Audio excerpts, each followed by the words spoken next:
गुजरात राज्य में advocate protection with welfare act पसार करवानी तात्कालिक जरूरियात अंगे गांधीधाम और अंजार बार एसोसिएशन तरफथी नायब कलेक्टर कचेरी अंजार खाते संयुक्त रजूआत करवामां आवी हती। राज्यनी विविध अदालतोना एडवोकेट एसोसिएशनना सभ्योनुं संगठन राज्य में वकीलातना व्यवसायको पर थती अवारनवाરની हिंसा અને હુમલાઓની ઘાતક ઘટનાઓને ધ્યાનમાં રાખીને દરેક બાર એસોસિએશન દ્વારા સંયુક્ત રજૂઆત કરવામાં આવી હતી। વકીલોએ તેમના કામ દરમિયાન અનેક વખત ધમકીઓ અને દુર્વ્યવહારનો સામનો કરવો પડતો હોય છે, જેનાથી તેમની વ્યવસાયિક અને વ્યક્તિગત સુરક્ષા પર મોટા જોખમ ઊભા થતા હોય છે।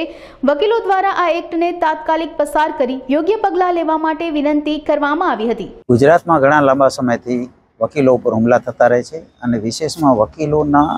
માટે કોઈ વેલફેરની યોજના નથી। એટલા માટે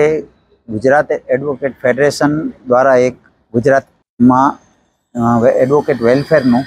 અને સુરક્ષા માટે કાયદાની વ્યવસ્થા થાય તે માટે આજરોજ ગાંધીધામ બાર એસોસિએશન તરફથી ગુજરાત રાજ્યમાં advocate protection and welfare act શરૂ થાય તે માટેનું આવેદનપત્ર અમે આપેલું છે, જેમાં વકીલોની સુરક્ષા અને વકીલો જ્યારથી નોંધણી થાય અને એક સમય એવો આવે કે જ્યારે વકીલની આર્થિક પરિસ્થિતિ ઉંમરના કારણે સારી ન હોય તો ત્યારે એને ફાયદો થાય તે માટે અમે એડવોકેટ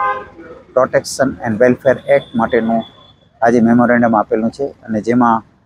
રાજ્યના મુખ્યમંત્રીશ્રી, કાયદા મંત્રી તથા કેન્દ્રના કાયદા મંત્રીશ્રીને એવી રજૂઆત કરી છે કે આ કાયદો તાત્કાલિક ધોરણે અમલમાં આવે। એટલે આ 2023ની જે વકીલ મંડળોની ચૂંટણી થઈ ત્યારબાદ નર્મદા જિલ્લા બારના પ્રમુખ તરીકે ચૂંટાયેલા વંદનાબેન ભટ્ટને પોતાના સાથે જે પણ ભૂતકાળમાં બનાવો બન્યા હશે એના કારણે એવું લાગેલું કે ગુજરાતના અને દેશના વકીલો માટેના હિતમાં કંઈક થવું જોઈએ, એટલે એમણે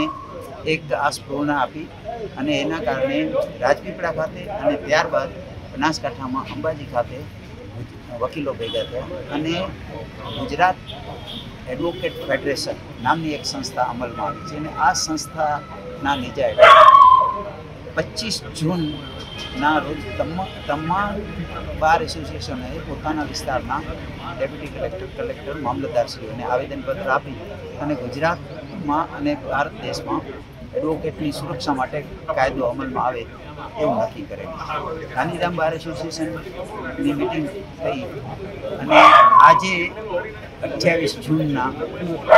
આજથી 25 વર્ષ પહેલાં એટલે કે 28 જૂન 1999ના અમે લાંબી લડત બાદ વિજય મેળવ્યો અને અમને સેશન્સ કોર્ટ મળેલું। અમે ભુજ પાસેથી સેશન્સ કોર્ટ ગાંધીધામમાં મેળવવા માટે સફળ થયા 25 વર્ષ અગાઉ। એટલે અમે એવું વિચાર્યું કે વિજય દિવસે કંઈક અમે આવેદનપત્ર આપ્યું અને એ રીતે સામંતભાઈ જોડે મારી વાત કરી તો એમણે કીધું કે તમે જવાબ છો એ દિવસે જ અમે આપશું, એટલે કારણ કે ગાંધીધામને સેશન્સ મળી એ જ વિજયના કારણે અંજારને બેચ મળે। અમારી રજૂઆતમાં થોડોક ફરક એટલો છે કે વકીલોની સુરક્ષાની સાથે સાથે વકીલોનું વેલફેર પણ જરૂરી છે, કારણ કે અત્યારે કોઈ નવું વિદ્યાર્થી આવે કાયદામાં તો આર્થિક રીતે એને તકલીફ ઊભી થતી તો સરકાર સ્ટાઇપેન્ડ આપે, પછી એક ઉંમર એવી થઈ જાય કે જ્યાં પછી વકીલોને કામ કરવામાં થોડી તકલીફ પડતી હોય।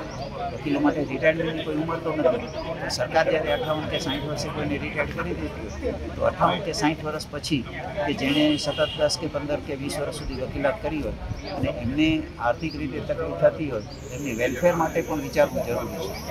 એટલા માટે ગાંધીધામ બાર એસોસિએશને advocate protection and welfare act કેન્દ્ર સરકાર લાવે, કારણ કે રાજ્ય સરકાર કરતાં કેન્દ્ર સરકાર પાસે આર્થિક સદ્ધરતા વધારે હોય છે અને એ આર્થિક સદ્ધરતા કોઈ પણ કાયદાના પ્રોપર નિભાવવા માટે જરૂરી હોય છે અને જ્યારે વકીલોના હિતની વાત છે ત્યારે વેલફેર માટે એક મોટી નાણાકીય જરૂરિયાત ઊભી થાય। આ સંજોગોમાં કેન્દ્ર સરકાર દ્વારા advocate protection and welfare act રજૂ થાય, એનો અમલ થાય એ માટે અમે ડેપ્યુટી કલેક્ટરશ્રીને આવેદનપત્ર આપ્યું છે અને એ આવેદનપત્ર મારફતે ગુજરાત રાજ્યના મુખ્યમંત્રીશ્રી,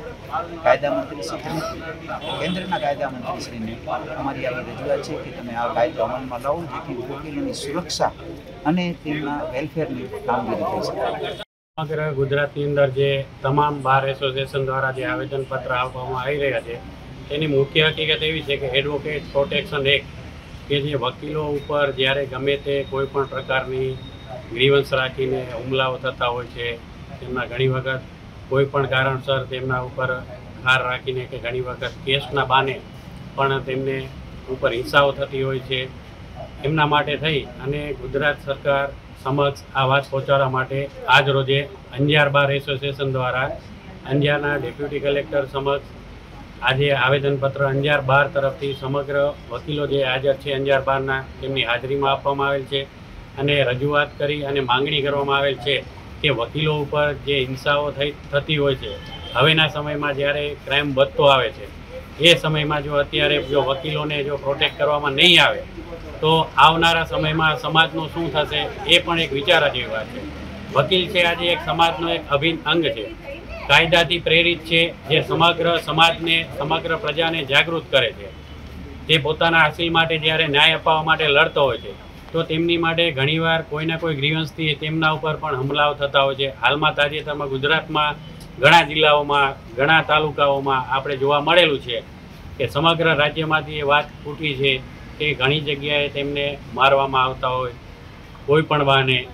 ઘણી વખત મર્ડર પણ થયેલા છે, એ પણ રેકર્ડ ઉપર આવેલું છે. એમના કારણ જે કાંઈ પણ હોય, પણ અત્યારે જે સમયે વકીલોને પ્રોટેક્શનની જરૂર છે તો એમના માટે ખાસ અમારી રજૂઆત છે અહીં ડેપ્યુટી કલેક્ટર સાહેબને કે અમારી રજૂઆત છે સમગ્ર વકીલોના ન્યાયના હિત માટે ગુજરાત સરકાર સમક્ષ પહોંચાડે અને વિધાનસભામાં એક એવો ખરડો પ્રસાર કરવામાં આવે અને એવો એક્ટ લાગુ કરવામાં આવે જેથી કરીને વકીલોને એક પ્રોટેક્શન મળે, સમાજમાં એક સન્માન મળે. એવી રીતે અમારી સમગ્ર અંજાર બારની તથા સમગ્ર વકીલોના હિત માટેની અહીં એવી લાગણી છે, એના માટે અહીં રજૂઆત કરવામાં આવેલી છે. ખાસ કરીને તંત્ર દ્વારા આ રજૂઆતને લઈને કેવો રિસ્પોન્સ આપવામાં આવી રહ્યો છે? તંત્ર માટે હવે અમે અત્યારે આપ્યું છે, હવે બાકીના અમે વિગતવાર જે તે ધારાસભ્યશ્રીઓ છે, કલેક્ટર સાહેબ છે, લો મિનિસ્ટર સાહેબ છે, એ બધાને હવે અમે આપશું. ત્યાર પછી એમને રૂબરૂ રજૂઆત પણ કરશું. એવી રીતે જ્યારે સમગ્ર ગુજરાતના તમામ બારને એવું આહવાન કરવામાં આવેલું છે કે અહીં એડવોકેટ પ્રોટેક્શન એક્ટની માંગણી કરવામાં આવે, વકીલોને સિક્યોર કરવામાં આવે, એમનો પરિવાર પણ સિક્યોર રહેવો જોઈએ, એ પણ એક જરૂરી મુદ્દો છે સમાજ માટે.